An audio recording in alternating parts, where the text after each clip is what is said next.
जब वक्त के ऊपर हम बात कर रहे हैं, वक्त की रुखसती का वक्त आ गया है और नई वक्त की नई सुबह होने का वक्त आ गया है। अगर हमें इस पे बात करनी है तो मुझे चार दृष्टि से बात करनी पड़ेगी। एक, इस बिल के तकनीकी प्रावधान जिस पे बहुत सारे लोग बहुत कुछ बोल चुके हैं। दूसरा है वक्फ की अवधारणा। तीसरी है वक्फ की राजनीति। और चौथा है वक्फ की राजनीति के नाम पर होने वाली वह सांप्रदायिक बनाम सेकुलर की राजनीति।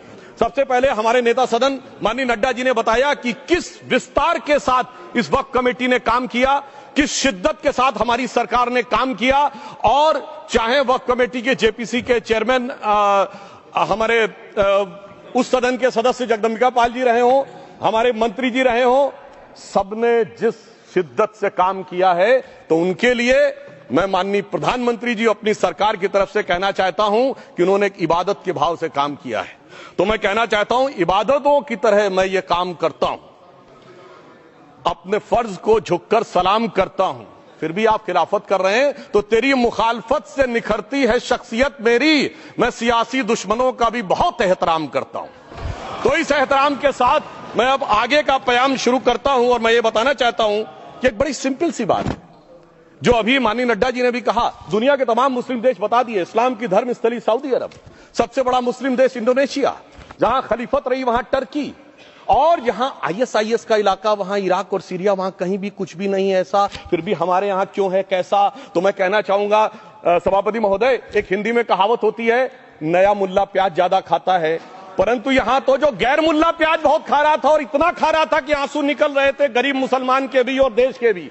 इसलिए मैं कहना चाहता हूं सभापति महोदय, अगर छोड़ दीजिए भारत की बात करिए, तो क्या ऐसी कोई शक्ति सिखों के पास है, ईसाइयों के पास है, यहूदियों के पास है, पारसियों के पास है? नहीं है। छोड़ दीजिए, इस्लाम के अंदर आइए। अगर इतना भाईचारा है तो ये सुन्नी वक्फ बोर्ड और शिया वक्फ बोर्ड अलग क्यों है मेरे भाई?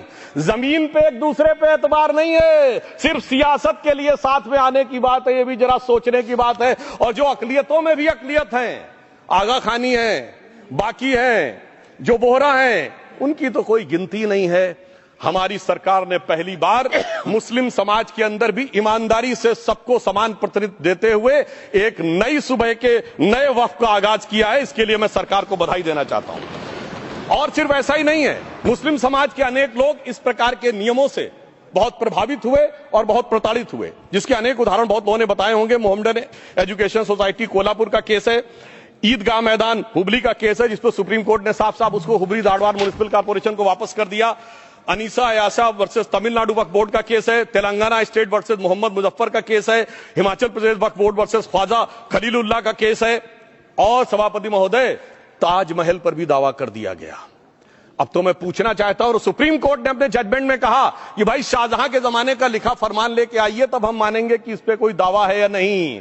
आप सोचिए कि अगर ये वक्त का कानून इसी ढंग से चला होता तो क्या होता। अभी हमारे जॉन ब्रिटास जी और मनोज झा जी ने बहुत सारी बातें बोली थी। एक प्यास की बात बोली थी, उन्होंने उड़ीसा के ग्राहम स्टोन्स का जिक्र किया था, तो उसमें तो कांग्रेस की सरकार सीबीआई की इंक्वायरी नहीं कर पाई थी। मगर जब ताजमहल का उल्लेख आता है सभापति महोदय, तो एक प्यास मुझे याद आ जाती है। जब शाहजहां जेल में था और दूर से उस ताजमहल को देखता था और उसे सिर्फ एक सुराही पानी मिलता था, और उसने औरंगजेब से कहा एक सुराही पानी और भिजवा दो, तो जानते उसने मना कर दिया। तो दुखी होकर शाहजहां ने फारसी में लिखा, ए पिसर तू अजब मुसलमानी, जे पिदरे जिंदा आप तरसानी, आफरीन हिंदुआन सदबार, जे देहंद पिदरावा मुर्दा देवम आप। मतलब तू कैसा मुसलमान है जो जिंदा बाप को पानी के लिए तरसा रहा है? तुझसे तो आफरीन 100 बार उन हिंदुओं को है जो पितृपक्ष में मरे हुए बाप को भी पानी देते हैं। और सभापति महोदय, मैं बताना चाहता हूं कि ये हमने ईमानदारी से मुस्लिम समाज के कल्याण के लिए बात की है, क्योंकि एक तरफ खड़ा हुआ है ईमानदार मुसलमान जो शराफत के साथ ईमान को गले से लगाए हुए हैं, और दूसरी तरफ कुछ चंद सरमाएदार हैं जो उस अमानत में खयानत करके शरारत के साथ उसके झंडा बरदार बनना चाहते हैं। तो यह मुकाबला किसके बीच में है? यह शराफत अली और शरारत खान के बीच में मुकाबला है। हमारी सरकार शराफत अली के साथ खड़ी है, हमारी गरीब मुस्लिम के साथ खड़ी है। ये गरीबों गुर्बत वाले गुर्बत अली और सरमाएदारे वाले गाजी खान के बीच का इलाका है।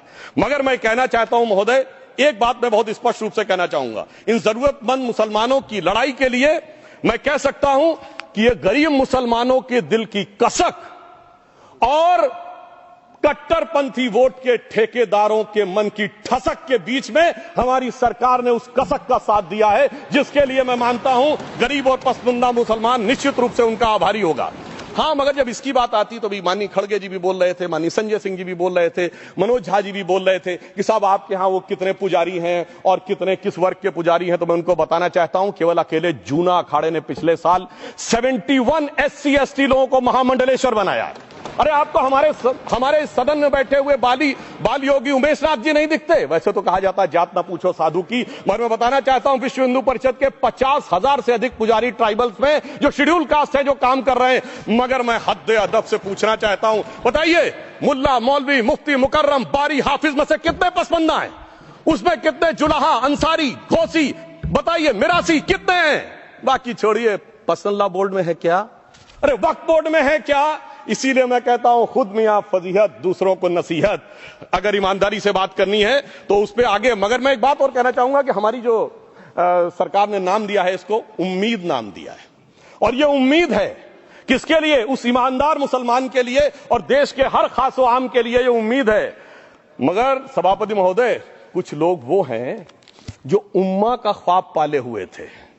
उम्मा शायद हमारे बहुत से लोग समझते हो ना समझते हो, पूरी एक एंटायर जो इस्लामिक खलीफत और राज होता है उसको उम्मा कहते हैं। उम्मीद वालों को तो उम्मीद की नई रोशनी दिख रही है, उम्मा वालों की उम्मीद पे पानी फिर रहा है। तो ये उम्मीद और उम्मा के बीच का भी मामला है। परंतु मैं ये भी कहना चाहूंगा सभापति महोदय, इसके बाद सिर्फ ऐसा ही नहीं था।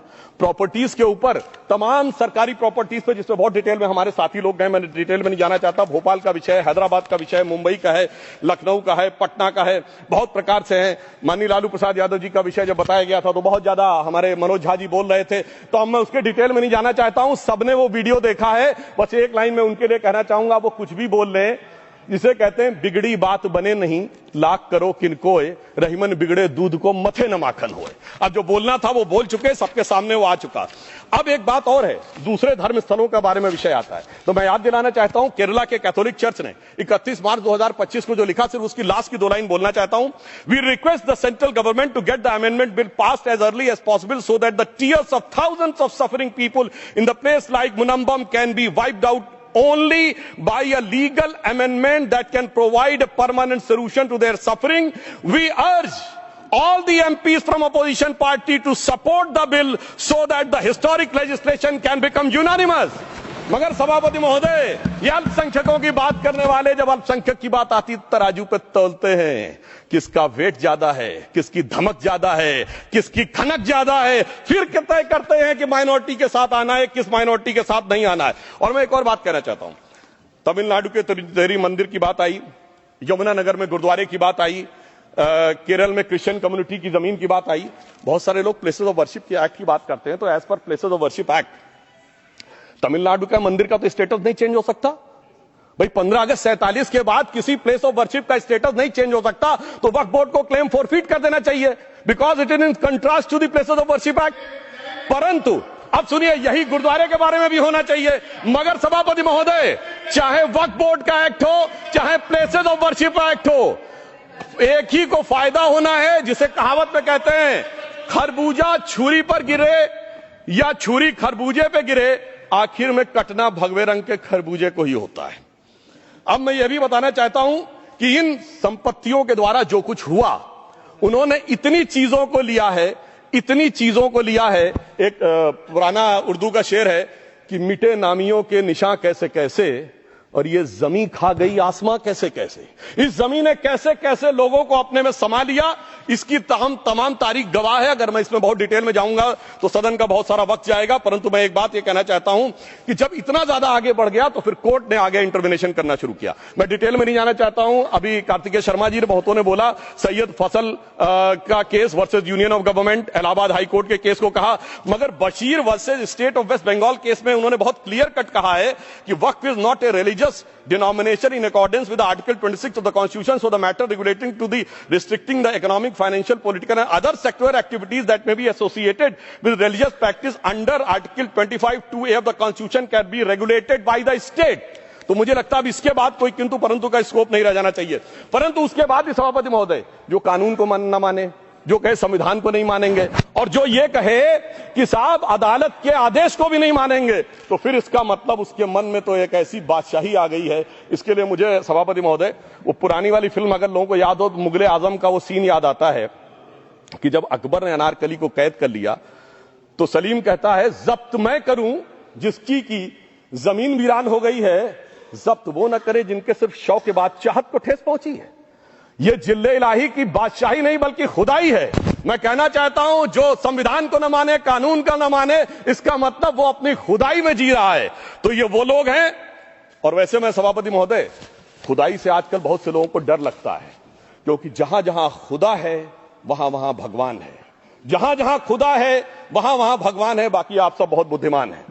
अब मैं ये भी बात कहना चाहता हूं, और वैसे आखिर में उस अनारकली को कैद से छुड़ाने के लिए सलीम का एक हिंदू साथी दुर्जन सिंह ही आया था। मैं कह सकता हूं कि वक्फ की इस मुकद्दस जमीन को अगर कैद करके रखा है तो उन चंद लोगों ने जिनके दिमाग आज भी उन चीजों में भरे हुए हैं कि कोई समझता हम तो किसी जमाने में हुक्मराने वक्त थे, कोई कहता हुजूर नवाब थे, कोई कहता बादशाह आलमगीर थे, कोई कहता है बादशाह गाजी जिंदा पीर थे।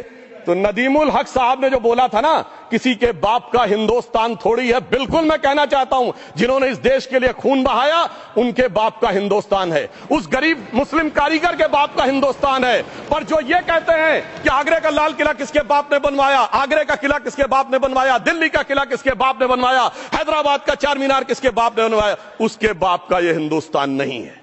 और उसके बाद भी जो आप करना चाहते हैं, अगर इस रास्ते में आप कांटे बिछाना चाहते हैं तो उनके लिए एक लाइन कहना चाहता हूं सभापति महोदय, तेरी तमन्ना है पर हम खार न बोने देंगे, खार कांटों को कहते हैं, तेरी तमन्ना है पर हम खार न बोने देंगे, तुझे हम राह की दीवार न होने देंगे, तू सबको रौंद कर आगे जो निकलना चाहे हम तेरी इतनी भी रफ्तार न होने देंगे। और इसीलिए हमारी सरकार ने इस विषय के ऊपर एक सही और सटीक प्रयोग करने का प्रयास किया है। मैं दूसरी बात यह भी बताना चाहता हूं, हमारे डीएमके के तिरुचि शिवाजी ने अनायास अकारण यह बात बोली थी कि उस समय जब जिन्ना का उल्लेख करते हुए उन्होंने कहा कि पार्टीशन के समय, तो मैं उनके सुलभ संज्ञान के लिए बता देता हूं, 1946 की कॉन्स्टिट्यूएंट असेंबली में मद्रास प्रेसिडेंसी में 30 आउट ऑफ 30 सीट जो थी वो मुस्लिम लीग ने जीती थी विद 95% ऑफ वोट्स, और एक भी मुस्लिम वहां के बाद बाहर नहीं गया। इसलिए मैं ईमानदारी से कहना चाहता हूं, फैक्ट को समझिए। और जो मद्रास प्रेसिडेंसी के मुस्लिम लीग के अध्यक्ष थे और पीजे पोकर साहब बहादुर और मोहम्मद इस्माइल, वही बाद में इंडियन यूनियन मुस्लिम लीग के अध्यक्ष बने और उन्होंने 28 अगस्त 1947 को सेपरेट इलेक्टोरेट मांगे, जो कोई जाके कॉन्स्टिट्यूएंट असेंबली की डिबेट में पार्लियामेंट किया। आप वेबसाइट पे पेज नंबर 270 पे जाके पढ़ लीजिएगा। सरदार पटेल ने बड़े गुस्से में इस बात को कहा, अब जो हो गया सो हो गया, एक रात में दिल नहीं बदल गया, मगर अब देश के लिए कैसे आगे बढ़ना है उसके लिए ईमानदारी से आगे आओ। और खैर मैं अंबेडकर जी और पटेल जी के बहुत सारे वो कोट कर सकता हूं, सारी बातों को छोड़िए। मगर अफसोस की बात यह है सर कि अभी मनोज झा जी ने बोला था हम में से कोई शक है, कोई हूण है और ये करिए। अरे भैया जमाने चले गए, अब जेनेटिक सीक्वेंसिंग का जमाना आ गया है। और जेनेटिक सीक्वेंसिंग ने क्या प्रूव किया है, दुनिया के सबसे बड़े मुस्लिम देश इंडोनेशिया के राष्ट्रपति आए थे और राष्ट्रपति भवन में उन्होंने डिनर के दौरान कहा कि few weeks back I got my genetic sequencing done and I was told that I am an Indian GDN. अरे साहब कहां गुलामी की मानसिकता में पड़े हुए हैं सभापति महोदय। और यहां गुलामी की मानसिकता इस कदर पैबस्त है लोगों के दिमागों में। किसी सदन के एक सदस्य यहां विराजमान है, वो उस समय महाराणा सांगा का उल्लेख कर दिए। मैं ईमानदारी से कहता हूं एक भी इंडियन सोर्स में इसका उल्लेख नहीं है, सारे के सारे फॉरेनर्स और लुटेरों के सोर्स में उल्लेख है। इसीलिए मैं कहता हूं ये गुलामी के जिन्होंने गुलाम बनाया उनके सोर्सेस पे यकीन न करिए। और वैसे थोड़ा सा आउट ऑफ कॉन्टेक्स्ट हो तो ये भी बोल दूं, हमारे सदन के बहुत सदस्यों को नहीं पता होगा, अलेक्जेंडर के आक्रमण का किसी भारतीय सोर्स में कोई उल्लेख नहीं है, पोरस नाम के किसी राजा का उल्लेख नहीं है, सिर्फ और सिर्फ ग्रीक में है। इसलिए गुलामी की मानसिकता से बाहर निकलिए, तब इन चीजों को आप सही ढंग से समझने में सफल होंगे। मेरा अब यह भी अनुरोध अपने सदस्यों के साथ है। वक्त की अवधारणा के बारे में बहुत कुछ बोला जा चुका है कि ओरिजिनली कहां से आया, पर मैं इतना कहना चाहूंगा, सबसे पहले वक्त का उल्लेख आता है जब ससनिड एम्पायर को खलीफा उमर ने कैप्चर किया तो आज का जो सदर्न इराक है उसके इलाके को उन्होंने वक्फ डिक्लेयर किया और वो स्टेट के द्वारा कंट्रोल होता था। स्टेट के बारे में माननीय नड्डा जी ने अभी बताया कि बड़े बड़े देशों में किस ढंग से होता था। सर सैयद अहमद खान ने भी वक्फ को मूल इस्लाम का हिस्सा न मानते हुए इसके लिए मुजार शब्द कहा है जो शरिया के अंतर्गत आता है, और इसी के लिए उन्होंने फतवा आलमगीरी को भी कोट किया था। और इसीलिए 1894 की जो प्रिवी काउंसिल का जजमेंट जो आया था वो वक्फ अल औलाद के खिलाफ आया था। मगर सभापति महोदय, 1906 में कलकत्ता कांग्रेस अधिवेशन में कांग्रेस ने प्रस्ताव पारित किया कि प्रिवी काउंसिल के जजमेंट में कुछ गलती है, इसे बदलना चाहिए। क्योंकि 1904 में जिन्ना कांग्रेस को ज्वाइन कर चुके थे, इसलिए मैं कहना चाहता हूं फिर 1913 में वो जजमेंट बदला गया। हमारे सदन के बहुत से सदस्यों ने इस सदन और दूसरे सदन में बोला है, मैं एक सेंटेंस बोलता हूं, लगेगा जैसे वही लोग बोल रहे हैं। वर्ड ये है, कोट है, since the bill was introduced to administer the Muslim law for Musalmans, so the question of public policy does not arise. लगता है जैसे हमारे कोई सदस्य बोल रहा हूं। सर, ये मोहम्मद अली जिन्ना ने अप्रैल 1913 में ही is use this word while moving the report of the select committee to the imperial legislative council. Sir, 1913 से 2013 तक भाषा ही नहीं बदली और आज भी भाषा नहीं बदल रही है। हमें ईमानदारी से, और उस समय यूपी और बंगाल ने उसका विरोध किया था। आज यूपी और बंगाल के लोग किस तरीके से साथ में है वो पूरी तरीके से दिखाई पड़ता है। इसलिए हम ये कहना चाहते हैं, हाँ, एक प्रश्न बहुत उठाया जाता है कि केवल मुस्लिम ही वक्फ को क्यों दान दे सकता, ऐसा वक्फ बोर्ड में क्यों संशोधन किया गया। मैं ईमानदारी से कहना चाहता हूं, ऐसा नहीं कि मैं इस्लामिक मामलों का बहुत बड़ा आलिम फाजिल जानकार हूं, मगर इस्लाम में बहुत साफ मान्यता है कि जो गैर मुस्लिम है उसकी इबादत अल्लाह कबूल नहीं कर सकते, उसकी दुआ कबूल नहीं होगी तो दान कैसे कबूल होगा। साहब, हम इस्लामिक भावना का सम्मान कर रहे हैं।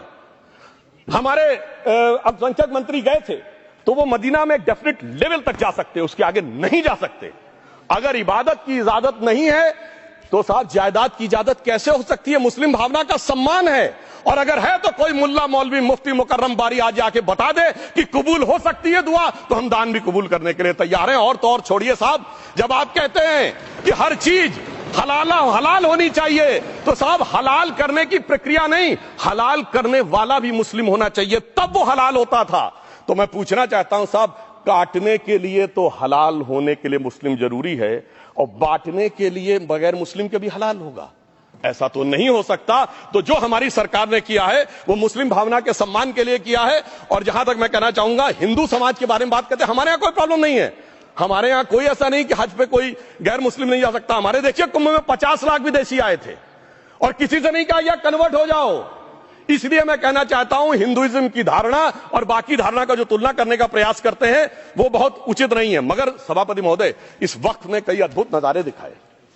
इस्लाम में जो काफिर से ज्यादा मुशरिक और शिर्क को बुरा माना गया, नहीं जो भगवान को माने ही नहीं। यहां देखिए वो लेफ्ट के लोग जो कहते धर्म एक अफीम है, वो आज खुदाई खिदमतगार बन के खड़े हो गए। सोचिए कैसा बदलाव आया है। और सर, मुझे एक और चीज नजर आती है। एक पुराना गीत था, वक्त ने किया क्या हसी सितम। तो आज मैं कहना चाहूंगा, वक्त ने किया क्या हसी सितम कि मुस्लिम लीग और शिवसेना मिलके हो गए हम। और मैं कहना चाहता हूं, ये मुस्लिम लीग वो है जिसने सेपरेट इलेक्टोरेट की मांग की थी, और इस शिवसेना के उबाटा के हमारे इस सदन के एक सदस्य हैं। और सर, हमारे साथ मुरली जी बैठे हैं, मुरली देवड़ा जी ने मुझे याद दिलाया, मिलिंद देवड़ा जी ने याद दिलाया, उन्होंने कहा एक जमाने में उन्होंने कहा था मुस्लिमों की नागरिकता छीन लेनी चाहिए। इसीलिए मैं कह रहा हूं, वक्त ने किया क्या हसी सितम, ये दोनों मिलके हो गए हम। और सर, मैं इसके बाद एक टेक्निकल बात करना चाहता हूं। जब इन्होंने टाइम ड्यूरेशन हटा दिया था और बैक में पीछे जा सकते थे, तो मैं पूछना चाहता हूं सर कि जब ब्रिटिश हुकूमत आई तो उसने तो मुगलों सारी हुकूमत ले ली थी, तो उनका मालिकाना हक कैसे हुआ। सर, 1707 के बाद तो इस्लामी हुकूमत दिल्ली से खत्म हो गई थी। एक आखिरी मुगल बादशाह शाह आलम के लिए तो बोला जाता था सल्तनते शाह आलम दे लाल किले ते पालम, यानी आज का आईजीआई एयरपोर्ट। तो साहब उसके बाद ये गुजरात के सूरत से लेकर लखनऊ तक उनका मालिकाना हक निकलने कहां से लगा। अरे भाई, जब दिल्ली को कैप्चर किया था अंग्रेजों ने तो सारी जमीन अंग्रेजों की थी। तो जब मैं अपने कांग्रेस के मित्रों से पूछना चाहता हूं, ये जब गवर्नमेंट ऑफ इंडिया एक्ट में पावर डीड ट्रांसफर की थी तो पढ़े नहीं थे क्या, या खोखले कागज पर साइन कर लिए थे, या कागज सही था आप खोखला करने की बात है। मैं पूछना चाहता हूं, जब 250 साल तक वो हुकूमत ही नहीं रही तो उस हुकूमत के फरमान की लेजिटिमेसी कैसे हो सकती है। ये मैं कानूनविदों के लिए भी एक फूड फॉर थॉट रखने की बात करता हूं। और दूसरी बात मैं कहना चाहता हूं, ये किन हुकूमतों की बात कर रहे हैं सभापति महोदय। अगर सूरत नगर निगम पे दावा है मुगल के जमाने का और तमिलनाडु के मंदिर पर अरकाट के नवाब का, सभापति महोदय, ये वो हुकूमतें थी जो जजिया लगाती थी, ये वो हुकूमतें थी जो जिम्मी का कॉन्सेप्ट रखती थी, ये वो हुकूमतें थी जो गाजी की बात करती थी। क्या भारत के संविधान में उन हुकूमतों के फरमान को सही मान्यता देना सही है बिल्कुल गलत है। मैं कहता हूं बाबा साहब अंबेडकर के संविधान में यदि आप ऐसी हुकूमतों के फरमान को रखने की कोशिश करते हैं तो this is fraud on constitution. और हमारी सरकार ने अगर बैकडेट से वो बंद किया है तो उस फ्रॉड को रोकने की पूरी व्यवस्था की है। और यहां पर मैं यह भी कहना चाहता हूं सभापति महोदय, जमींदारी उन्मूलन 1948 में हो गया, मगर ये बाद में जमींदार कैसे क्रिएट हो गए? हमने बचपन में विनोबा भावे, हम लोगों के जन्म से बहुत पहले की बात है, विनोबा भावे जी के भूदान आंदोलन की बात सुनी थी, जिसमें जमींदारों से पैसा लेके जमीन लेके गरीबों को दी जाती थी। पर सभापति महोदय, कभी आपने सुना कि गरीबों की जमीन जमींदारों को मिल जाए? वो 2013 के बोर्ड ने वो व्यवस्था कर रखी थी। यानी वो भूदान आंदोलन था गांधी जी के शिष्य विनोबा जी का, तो आज के गांधियों के नेतृत्व में भू हड़प आंदोलन शुरू हो गया। अगर वो भूदान आंदोलन था तो ये भू हड़प आंदोलन था। इसलिए मैं एक और बात भी कहना चाहूंगा सभापति महोदय कि जिन हुकूमतों के फरमान की बात की जाती है, एक और फैक्ट है, इसको कोई अन्यथा न ले, जितने मुस्लिम बादशाह अलाउद्दीन खिलजी के बाद उन्होंने बगदाद की खलीफा का खुतबा पढ़ा है। That is a foreign rule, it's on record. कैसे उसको भारत सरकार मान्यता दे सकती है? इसलिए मैं कहना चाहता हूं जरा सा गौर से देखेंगे तो हकीकत आपके सामने आ जाएगी। और क्या कभी किसी ने कल्पना की, किसी क्रिश्चियन ने तो नहीं कहा कि इंडिया गेट हमारा है, गेटवे ऑफ इंडिया हमारा है, और चर्च नहीं सही फिर भी चर्च गेट हमारा है? तो फिर यह केवल किसी एक के दिमाग में क्यों आती है? हमने जो इवैक्यू एक्ट के तहत दे दिया था पाकिस्तान के गए लोगों को, क्या हमारे जो सिख और हिंदू भाई आए थे उनकी जमीनें मिली? अरे महाराजा रणजीत सिंह की राजधानी लाहौर थी और काबुल तक था राज, तो क्या उन्होंने जमीनें नहीं दान दी होगी गुरुद्वारे और मंदिरों को? वो मिली? अरे वो तो छोड़िए, ननकाना साहब और करतारपुर साहब तक नहीं मिला था। इससे दिखाई पड़ता है कि कितनी एक तरफा हम लोगों ने कोई निगोशिएट ही नहीं किया और उसे करने की बात कही थी। इसलिए मैं कह सकता हूं सर, अब हमारी सरकार ने जो संशोधन किए हैं, अब यह मजहबी हुकूमत के फरमान से नहीं, बाबा साहब अंबेडकर के संविधान से चलने वाला है। अब मैं अंत में उस विषय के ऊपर आता हूं जिसे सांप्रदायिक राजनीति बनाम सेकुलर राजनीति इसके ऊपर कहा जाता है।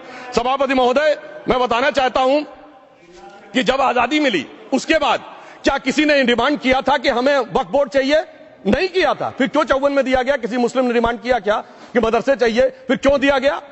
मुस्लिम समाज तो राष्ट्र की मुख्य धारा में आने को तैयार था, इसीलिए यूसुफ खान, दिलीप कुमार के नाम से आने में उन्हें कोई प्रॉब्लम नहीं थी। महजबीन बानो को मीना कुमारी के रूप में आने में प्रॉब्लम नहीं थी।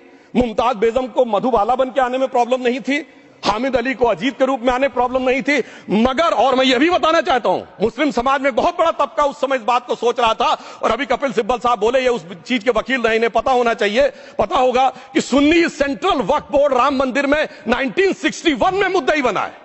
12 साल के बाद, क्योंकि के मोहम्मद ने लिखा है कि एक बहुत बड़ा तबका था जो ये मानता था कि हमें इस चक्कर में नहीं पड़ना चाहिए। मगर अफसोस कि वही लेफ्टिस्टों सेकुलरिस्टों ने उनको समझाकर इस मुकाम तक लाकर खड़ा कर लिया। अब यहां मैं एक और बात कहना चाहूं, खैर छोड़िए उन सरकारों ने बाद में क्या दिया, मगर उसके बाद सुनिए, इंदिरा जी के जमाने में मुस्लिम पर्सनल लॉ बोर्ड आया, तो राजीव जी के जमाने में शाहबानो केस आया, तो नरसिम्हा राव के जमाने में 95 का एक्ट आया, तो मनमोहन सिंह जी के जमाने में 2013 का एक्ट आया, मगर इलाज नहीं निकला। तो इसे एक शेर में कहूंगा कि मरीजे सेकुलर इश्क पर लानत खुदा की, मर्ज बढ़ता गया जो दवा की। अब मैं सभापति महोदय एक और बात कहना चाहता हूं, शुरू के 20-25 साल में मुस्लिम समाज के बारे में मैं कहना चाहता हूं। आज जब आजादी मिली तो मुस्लिम समाज के प्रतीक कौन थे? उस्ताद बिस्मिल्लाह खां, उस्ताद फरीदुद्दीन डागर, उस्ताद बड़े गुलाम अली, उस्ताद जाकिर हुसैन, जिनकी अभी कुछ दिन पहले डेथ हुई, बड़े बड़े नगमा निवार, हसरत जयपुरी, मजरूर सुल्तानपुरी, साहिर लुधियानवी, कैफी आजमी, जोश मलियाबादी, जिगर मुरादाबादी। अब सर क्या हो गया? तब मुस्लिम समाज इन अदब के शाहकारों के साथ जोड़ा जाता था। आज मुस्लिम समाज का नेतृत्व किन लोगों के साथ जोड़ता है? इशरत जहां, याकूब मेनन, मुख्तार अंसारी, अतीक अहमद, दाऊद इब्राहिम। कौन जोड़ रहा है ये? तब से सर, जब से ये सेकुलर हो गया देश 1976 से और सेकुलर सियासत शुरू हुई, उसने ले जाकर इनको इस मुकाम तक पहुंचाया। और इस वक्फ बोर्ड के बिल में भी जो बात कही जा रही है सर, मुस्लिम समाज को यह समझाया गया कि तुम्हें बीजेपी वालों को तुमसे बड़ी अदावत है, और कहा गया इनको बड़ी मोहब्बत है। जब यह देश आजाद हुआ, मैं उत्तर प्रदेश का रहने वाला हूं, उत्तर प्रदेश में 1931 की संसद में 8% रेट ऑफ डेथ थी और सैयद मुसलमानों में 24% थी। यूपी की ब्यूरोक्रेसी में 20% थे। आज कहां चले गए सब? मैं एक लाइन में कहना चाहूंगा, ये अदावत और मोहब्बत की सियासत में ऐसे फंसे कि किसी को किसी की मोहब्बत ने मारा, किसी को किसी की अदावत ने मारा, मगर इस शराफत अली को सेकुलर सियासत ने मारा। और मैं सभापति महोदय एक और बात कहना चाहता हूं, तमिलनाडु से ही डॉक्टर एपीजे अब्दुल कलाम थे और मैं सारे सदन से कहना चाहूंगा डॉक्टर कलाम का नमाज जनाजा और याकूब मेनन का नमाज जनाजा एक ही दिन हुआ। कितने लोग याकूब मेनन के नमाज जनाजा में गए और कितने डॉक्टर कलाम के नमाज जनाजा में गए? डॉक्टर कलाम मेमोरियल पे कितने लोगों की फोटो है? दिखाएं मुझे, सोशल मीडिया पे पोस्ट की हो। मगर अफजल हालात का मारा था आपके एक मंत्री का ऑफिशियल ट्वीट है, वो इस सदन के सदस्य नहीं तो मैं नहीं बोल रहा हूं। याकूब मेनन की जुडिशियल किलिंग हुई आपके एक नेता का, मिनिस्टर का ऑफिशियल ट्वीट है, सदन के सदस्य नहीं है इसलिए नहीं बोल रहा हूं। और सर 26/11 आरएसएस ने कराया, सदन के सदस्य बैठे हुए हैं। हाफिज साहब और सुनिए जाकिर नायक शांति का मसीहा सदन में सदस्य बैठे हुए हैं। सर किसने जोड़ा? मैं नहीं कह रहा हूं जोड़ा, हमने किससे जोड़ा मैं बताना चाहता हूं। मैं अपनी बात, सर मैंने नाम किसी का नहीं लिया। सर आपने उड़ता तीर क्यों पकड़ लिया? सर मैंने नाम नहीं लिया, उड़ता तीर क्यों पकड़ लिया? सर मैं पूरी बात करूं। सर मैं कहना चाहता हूं संदर्भ में किसी का नाम नहीं लिया। अजीज बर्नी की किताब थी 2611 एंड आरएसएस कॉन्स्पिरेसी, कोई जाके चेक कर ले उसमें कौन कौन कहां कहां था। अब मैं मुसलमानों के बारे में कहना चाहता हूं, मुस्लिम समाज के लिए। बहुत से लोग ऐसे हैं जिनको मुस्लिम समाज की हिस्ट्री नहीं पता है। मैं बताना चाहता हूं भारत से जब न्यूमेरिक सिस्टम सबसे पहले गया तो अल जहार थे सबसे पहले, जिन्होंने जाके 1793 में जो सूर्य सिद्धांत था उसका अरबी में ट्रांसलेशन हुआ सिंध हिंद। और हम बता रहे हैं हम किस तरह के मुस्लिम को साथ रखते हैं। डॉक्टर कलाम से बड़ा आलिम इस्लाम में साइंसदान नहीं हुआ, और आरिफ मोहम्मद खान साहब जो बिहार के गवर्नर हैं उनसे बड़ा आलिम फाजिल मुसलमान आज सियासी जमात में तो नहीं होगा, ये मैं दावे के साथ कह सकता हूं। मगर मैं बताना चाहता हूं सर, उसके बाद उन्होंने एक किताब लिखी, एक सर 10th सेंचुरी के मुस्लिम राइटर थे जिन्होंने किताब लिखी, उसका नाम था the compendious book of balancing and completion according to Hindu calculation, जिसको शॉर्ट में अल जब्र कहा गया और वहां से अलजबरा निकला। और सर उसके बाद अल ख्वारिज्म आया। और सर आज मेरे ख्याल से सदन के बहुत से लोगों को नहीं पता होगा, ये जो एल्गोरिथम वर्ड है ये अल ख्वारिज्म से आया हुआ है। एक जमाने में इस्लाम में बैतुल हिकमत था, यानी वो सबसे बड़ा हिकमत का केंद्र था। जब एक से एक लोग होते थे, बहुतों को नहीं पता होगा कि कोलंबस ने जिस नक्शे के थ्रू दुनिया ट्रेवल किया था वो बनाने वाला भी एक मुस्लिम था, अल इदरीसी। मगर सर एल्गोरिथम आज ऐसा बदला कि एआई के एज में दलगत भावना से ऊपर उठकर औरंगजेब के साथ खड़े हो गए। सर ये एल्गोरिथम किसने बदल दिया, ये मैं बताना चाहता हूं। इस पे थोड़ा सोचने की जरूरत है। इसलिए मैं कहता हूं मुस्लिम पॉलिटिक्स की सोच क्या थी, हमने किन मुसलमानों का साथ दिया है, मैं बताना चाहता हूं। सर वीर अब्दुल हमीद की शहादत की 50वीं वर्षगांठ 2015 में हुई। प्रधानमंत्री मोदी जी ने उनके पूरे परिवार को और उनकी पत्नी को बुला के सम्मानित किया। और इन लोगों ने उस यासीन मलिक को, जिसके ऊपर 3 एयरफोर्स के ऑफिसर्स को हत्या करने का आरोप था, वो प्रधानमंत्री आवास में सर साफ दिखाई पड़ता है कौन किसके साथ खड़ा हुआ है, कौन किस तरह के मुसलमान के साथ खड़ा हुआ है। और सर मैं ये भी कहना चाहता हूं सर, ये सर अपने टर्न पे बोलिए सर, पिछले 30-35 सालों से हुआ खड़ा किया जा रहा है। 1990 में जब राम मंदिर आंदोलन हुआ, कहा गया बीजेपी आएगी उत्तर प्रदेश में खा जाएगी। सर बीजेपी आने के बाद उत्तर प्रदेश में जानते क्या हुआ सर, 22 साल से शिया सुन्नी के बीच में जो दंगे चलते थे और मदे साबा का जुलूस नहीं निकलता था, शिया समुदाय का मदे साबा का जुलूस लखनऊ में हमारी सरकार में निकलना शुरू हुआ। और उसके बाद कहा गया केंद्र में भाजपा आएगी तो खा जाएगी। सर अटल जी की सरकार आई, इतनी शानदार स्थिति रही। उसके बाद कहा गया गुजरात में आएगी तो भाजपा खा जाएगी। सर गुजरात का मुसलमान आज सबसे समृद्ध मुसलमान है, सबसे ज्यादा जकात वहां से आता है। उसके बाद कहा गया मोदी जी की सरकार आएगी तो क्या होगा। सर मोदी जी की सरकार आने के बाद हमारे साथियों ने बताया है अल्पसंख्यक समुदाय के 70% लोग हैं जिनको किसी न किसी एक योजना का लाभ जरूर मिला है। और सर फिर कहा गया सीए आएगा तो नागरिकता छिन जाएगी।